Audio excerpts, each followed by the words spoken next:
देखिए, आज तो आपको ये समझा के ही दम लेंगे कि ये दोनों बराबर हैं। भले देखने में लगता होगा आपको कि एक कम है और एक ज़्यादा है। ऑफ कोर्स एक जो है आपको 1710 ग्राम मात्र है, तो एक जो है 292.5 ग्राम मात्र है। लेकिन इन दोनों को मैं आपको समझा के दम लूँगा कि नहीं, एक ऐसा तरीका है जिससे ये दोनों इक्वल हैं। ठीक है, आगे आज के क्लास में हम लोग इसे इक्वल करेंगे। तब तक के लिए हम लोग सीखते हैं आगे कि जो है कैसे मोलर मास और मोलर वॉल्यूम काम करते हैं। मोल कॉन्सेप्ट का आज है लेक्चर नंबर 5। लेक्चर नंबर 5 में आपको ज़रा ये कॉन्सेप्ट दे दें कि मोलर मास क्या है। मोलर मास है एक मोल का मास, और एक मोल इनफैक्ट होता क्या है। तो एक मोल जो है इनफैक्ट होता है किसी भी मास के टर्म में। वैसे मैं पिछले क्लास में आपको बताया था कि मोल के कितने घोड़े? 3 घोड़े। There are 3 horses of mole. और ये तीनों जो हैं कंट्रोल करते हैं मोल को, तीनों मोल को कंट्रोल करते हैं, और मोल के द्वारा ये तीनों कंट्रोल होते हैं। मोल बोले तो मास, मोल बोले तो नंबर, मोल बोले तो वॉल्यूम। मोल बोले तो 3 कॉन्सेप्ट पैदा होते हैं, मोल से 3 कॉन्सेप्ट निकल के आते हैं आपके सामने। इस बात को एकदम परमानेंट कॉम्स मंत्रा के टर्म में आप अपने दिमाग में डाल लेना। मोल बोले तो 3 बात। मास, मोल बोले तो उसका मास क्या होगा, 1 मोल बोले तो उसका मास क्या होगा, उसका नंबर क्या होगा, उसका वॉल्यूम क्या होगा। मोल बोले तो 3 बात। तो ये चीज़ आप ध्यान दोगे और ये कॉन्सेप्ट तुम सीखने जा रहे हो। अब ये जो है मोलर मास, हम लोग एक मोल का मास है किसी भी सबस्टांस का, कोई भी दुनिया का चीज़ हो। एक मोल का मतलब होता है कि उसका मॉलिक्यूलर वेट या एटॉमिक वेट। अगर एटम का केस है तो एटॉमिक वेट। मोलर मास का मतलब एटॉमिक वेट इन ग्राम। अगर मान लीजिए 1 मोल कहा गया सोडियम यानी 23 ग्राम होगा, और कोई पूछे कि सोडियम का मोलर मास क्या है बताइए, तो आप बोलना 23 ग्राम। मैग्नीशियम का मोलर मास क्या है तो आप बोल देना उसका एटॉमिक वेट इन ग्राम। एल्युमिनियम का मोलर मास क्या है तो बोल देना उसका एटॉमिक वेट इन ग्राम। सल्फ़र का मोलर मास कितना है तो बोल देना सल्फ़र का एटॉमिक मास इन ग्राम। तो किसी का मोलर मास पूछे तो उसके एटॉमिक मास को ग्राम में बोल देना। हाँ, सल्फर का एटॉमिक मास पता है ना, 32 होता है। तो आप जो है सल्फर का मोलर मास बोलोगे 32 ग्राम। एल्युमिनियम का मोलर मास बोलोगे 27 ग्राम। मैग्नीशियम का मोलर मास बोलोगे 24 ग्राम।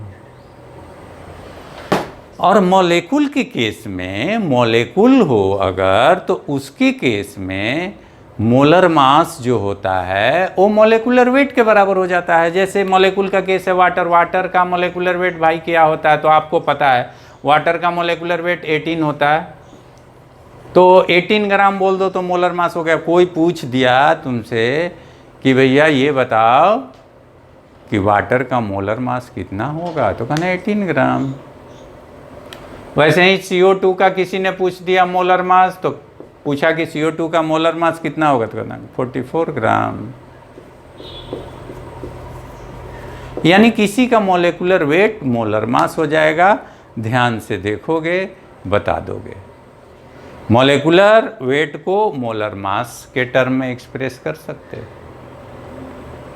या एटॉमिक वेट भी मोलर मास है। तो वेट के टर्म में जो है मोलर मास हो गया एटॉमिक वेट इन ग्राम या मॉलिक्यूलर वेट इन ग्राम, ठीक है, वेट के टर्म में। अब रहा मोलर वॉल्यूम। तो वॉल्यूम के टर्म में मान लीजिए 1 मोल कोई गैस है, एज्यूम इट कि 1 मोल कोई गैस है, किसी ने 1 मोल गैस दे दिया, तो 1 मोल गैस का कितना वॉल्यूम होगा? तो भैया कोई भी दुनिया की गैस हो, अगर 1 मोल हो और उसे एनटीपी पर लिया गया, नॉर्मल टेम्परेचर एंड प्रेशर पर, मैं आगे आपको नॉर्मल टेम्परेचर एंड प्रेशर भी बताऊंगा कि क्या होता है, नॉर्मल टेम्परेचर एंड प्रेशर पर उसका वॉल्यूम कितना होगा 1 मोल किसी भी गैस का, तो 22.4 लीटर बोलोगे। मोलर वॉल्यूम पूछे तो 1 मोल O2 का एनटीपी पर वॉल्यूम क्या होगा, तो 22.4 लीटर। 1 मोल N2 का वॉल्यूम 22.4 लीटर। 1 मोल CO2 का वॉल्यूम 22.4 लीटर। 1 मोल कोई भी गैस एनटीपी पर 22.4 लीटर। इसीलिए इस कॉन्सेप्ट को कहते हैं मोलर वॉल्यूम। इस कॉन्सेप्ट को क्या बोलते हैं हम लोग, मोलर वॉल्यूम। ठीक, तो अब देखिएगा मोलर नंबर।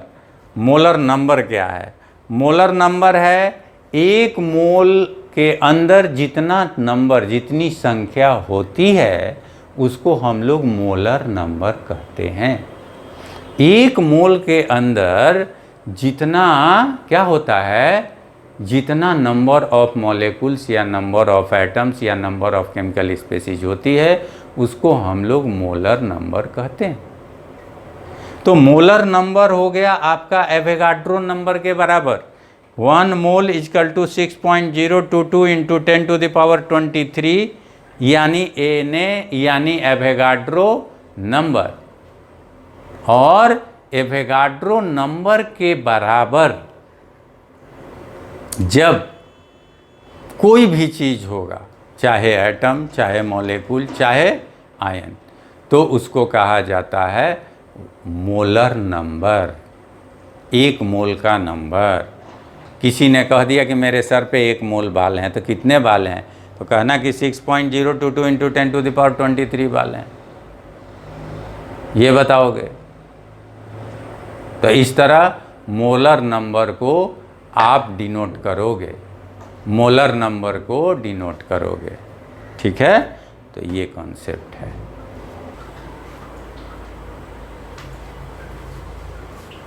देखिए अब NaCl देखिए, सॉल्ट। सॉल्ट किसे कहते हैं भाई?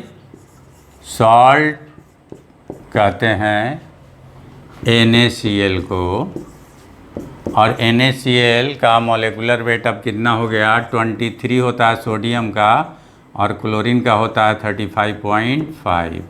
दोनों को ऐड कीजिएगा तो 58.5। ठीक। और शुगर किसे कहते हैं? शुगर कहते हैं जिसका फॉर्मूला C12H22O11 को कहते हैं। और इसका मॉलिक्यूलर वेट 12 इंटू 12 कार्बन का प्लस 22 इंटू 1 प्लस 11 इंटू 16। इस टोटल को सम कर दीजिए तो आ जाएगा 342 आ जाएगा। अब जो है हम लोग ये, इसका मॉलिक्यूलर वेट हो गया 58.5, इसका मॉलिक्यूलर वेट हो गया 342।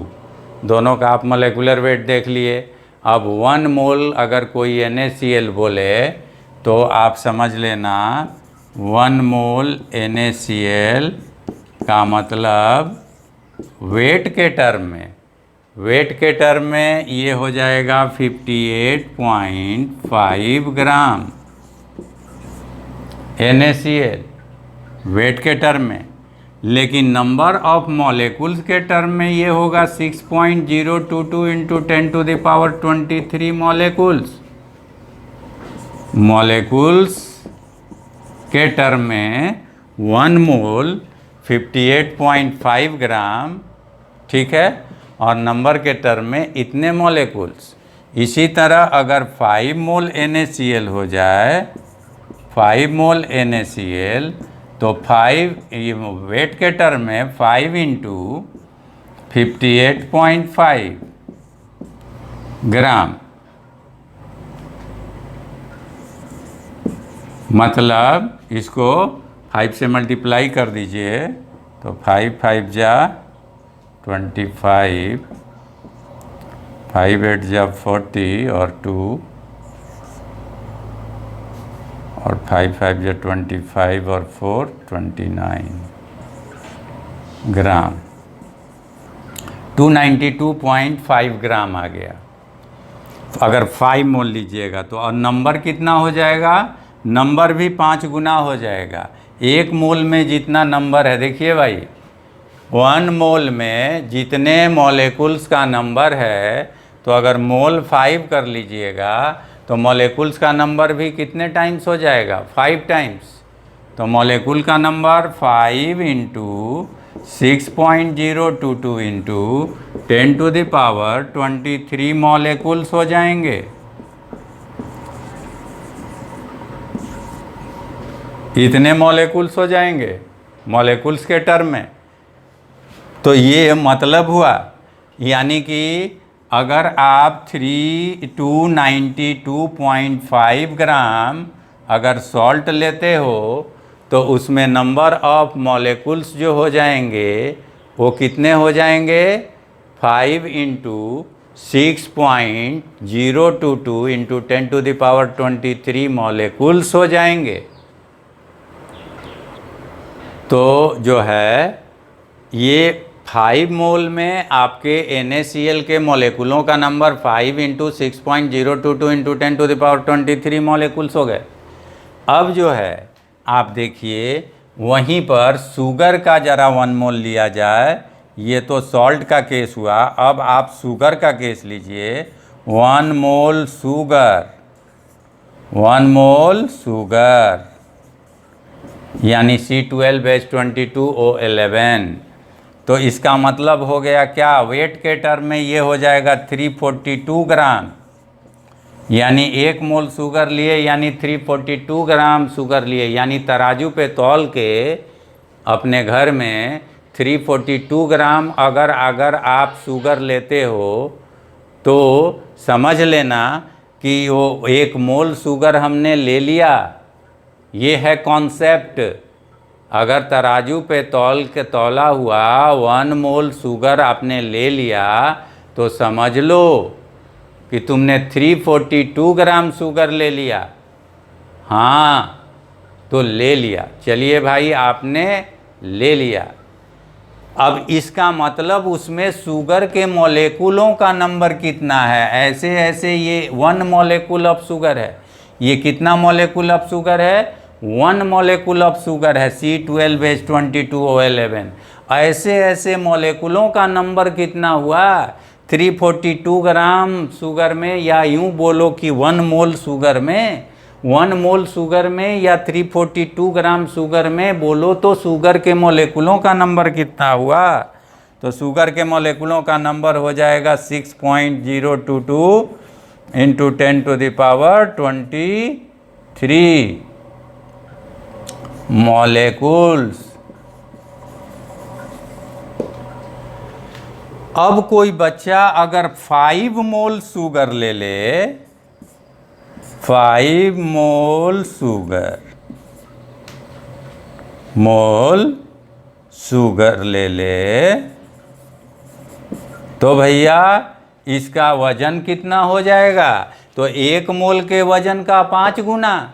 जैसे 1 मोल सॉल्ट का वेट हुआ 58.5 ग्राम, और तो 5 मोल सॉल्ट का वेट हो गया इससे 5 गुना, उससे 5 टाइम्स, 5 इंटू 58.5 ग्राम। उसी तरह अगर 1 मोल शुगर का वेट 342 ग्राम है तो 5 मोल शुगर का वेट कितना होगा, उससे 5 गुना होगा, 5 टाइम्स होगा। तो 5 टाइम्स हो गया, क्योंकि 5 मोल लिए हैं ना भैया, मोल आप 5 टाइम्स कर रहे हो भैया मेरे, मोल्स तूने कर लिया 5 टाइम्स तो तुम्हारा वेट भी हो जाएगा 1 मोल का जो वेट होता है उसके 5 टाइम्स। तो 5 into 342 gram, this will be कितना, मल्टीप्लाई कर लो तो 5 2 जा 10, 0, 5 4 जा 20 और एक उधर से आ गया तो 21 और 5 3 जा 15 और 2 उधर से आ गया तो 1710 ग्राम। और ये तुमने मोल कितने कर लिए भाई, यहाँ 1 मोल का नंबर उतना था भैया, देखो 1 मोल का नंबर इतना, 1 मोल का नंबर उतना, तो 5 मोल का नंबर 5 गुना, 1 मोल का नंबर उतना तो 5 मोल का नंबर 5 गुना, 5 गुना, तो 5 गुना करो उससे तो 5 इंटू 6.022 इंटू 10⁻23 मॉलिक्यूल्स। समझ गए? तो ये नज़ारा है, नज़ारा गजब का है भाई। नज़ारा यही है कि जो है आपका वेट में डिफरेंस आ गया। देखिए 5 मोल सॉल्ट का वेट 292.5 ग्राम ही होगा, जबकि 5 मोल शुगर का वेट 1710 ग्राम होगा। वेट के टर्म में ये दोनों का वजन अलग अलग है, लेकिन मोल का टर्म में इक्वल है, देख रहे हो, और नंबर के टर्म में भी दोनों इक्वल है, देख रहे हो, दोनों इक्वल है। Wonderful, wonderful. नंबर के टर्म में भी दोनों इक्वल हैं और वेट के टर्म में भी दोनों, मोल के टर्म में भी दोनों इक्वल हैं, मगर दोनों डिफरेंट हैं किसके टर्म में, वेट के टर्म में। वेट के टर्म में दोनों में डिफरेंस है। इसीलिए हमने जो आपको दिखाया था कि शुगर और ये सॉल्ट, जो शुगर था और जो सॉल्ट था, जो आपका शुगर था और जो आपका सॉल्ट था, उसका जो था, देखिए ये सॉल्ट है 392.5 ग्राम और ये शुगर है 1710 ग्राम, लेकिन ये सॉल्ट है 5 मोल ही और ये शुगर भी है 5 मोल ही। इस शुगर में भी है 5 इंटू 10⁻23 मॉलिक्यूल्स का नंबर और इस सॉल्ट में भी है 5 इंटू 10⁻23 मॉलिक्यूल्स ऑफ NaCl का नंबर।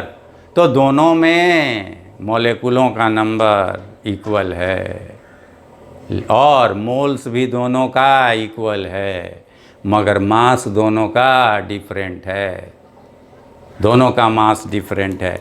इसीलिए इसका मोल है अगर 5 तो इसका भी मोल है 5,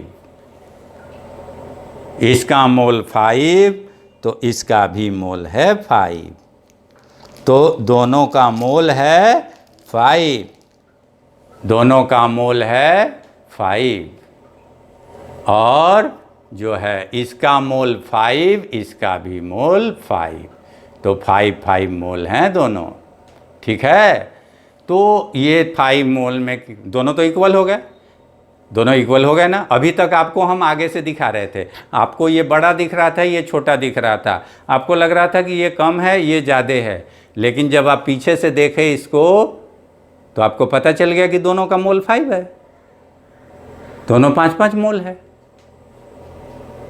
तो 5 है ई भी या 5 है ई भी तो इक्वल हुआ ना, तो मोल के टर्म में इक्वल हो गया और नंबर ऑफ मॉलिक्यूल्स के टर्म में भी इक्वल हो गया।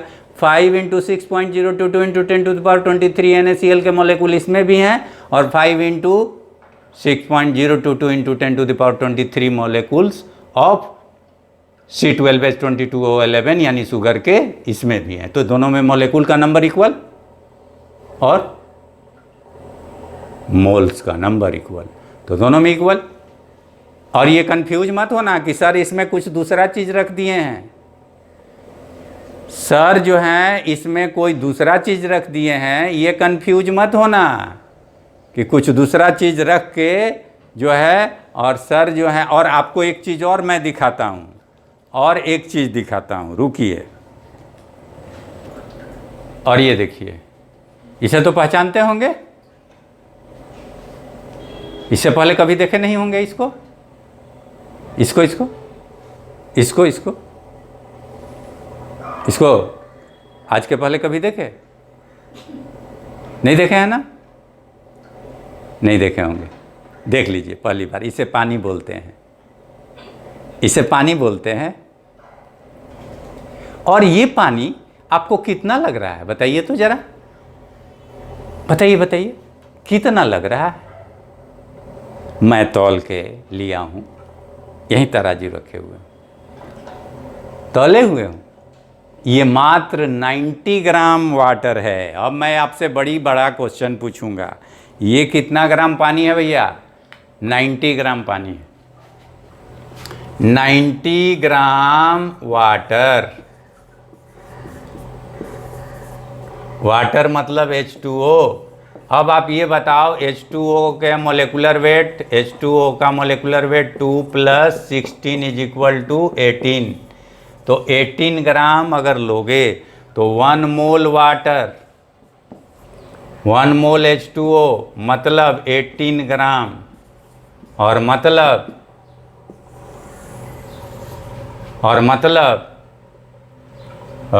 6.022 × 10⁻23 मॉलिक्यूल्स।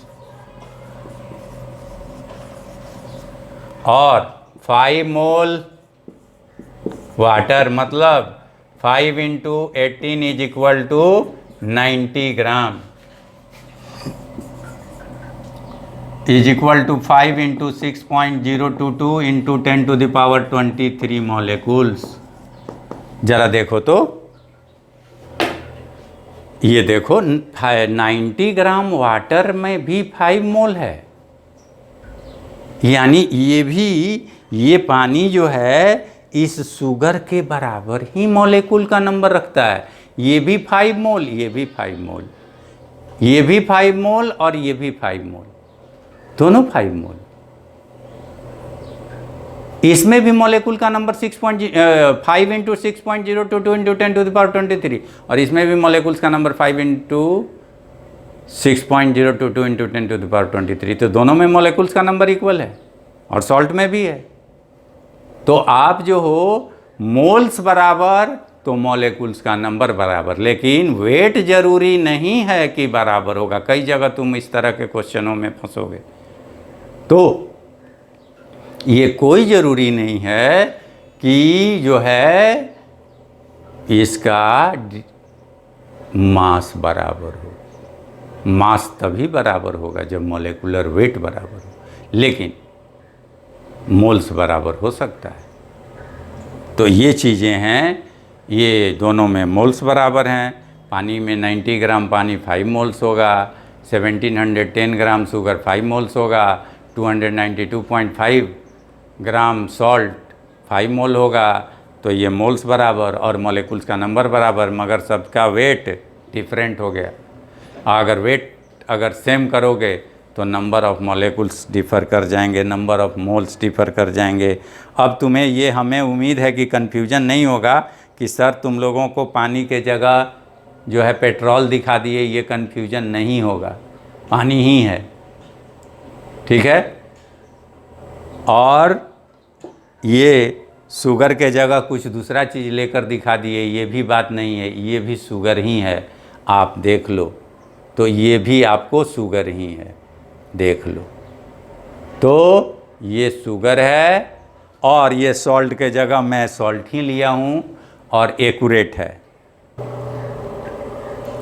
देखिए इसी में था ना आपका शुगर, तो देख लीजिए ये शुगर ही है,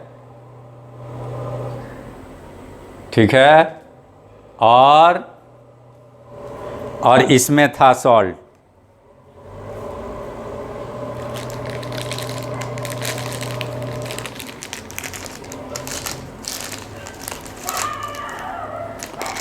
ये सॉल्ट ही है।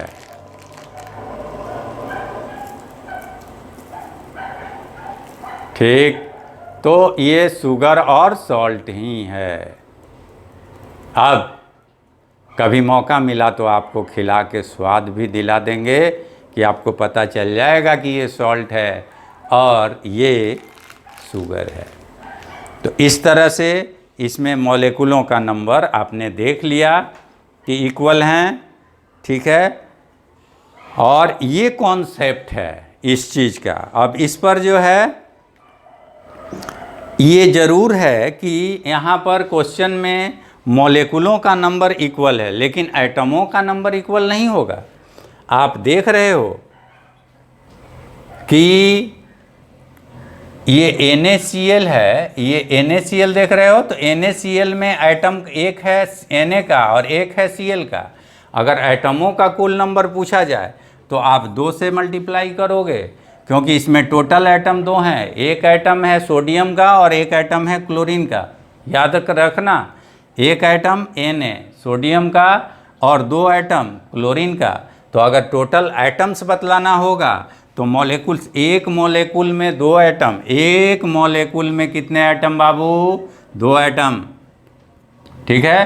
तो एक मॉलिक्यूल में आपके हैं 2 एटम, तो बता दो कि टोटल मॉलिक्यूल, टोटल एटमों का नंबर कितना होगा? तो मॉलिक्यूलों के नंबर में 2 से मल्टीप्लाई, 2 × 6.022 × 10⁻23 एटम्स टोटल हो जाएंगे। वही हालत तुम्हारे शुगर में है। 1 मोल में आपको इतने हैं शुगर के मॉलिक्यूल्स, लेकिन तुम जानते हो कि शुगर का फॉर्मूला है C12H22O11। ये शुगर का फॉर्मूला है, ये तुम्हें पता है, तुम जानते हो, तुम पढ़े हो।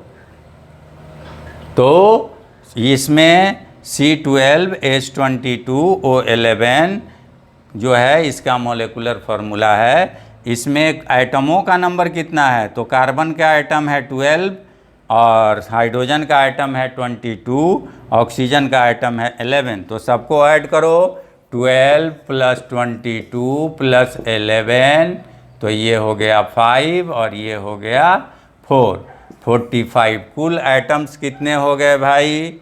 45। कुल एटम्स इसमें 45 हो गए, ठीक।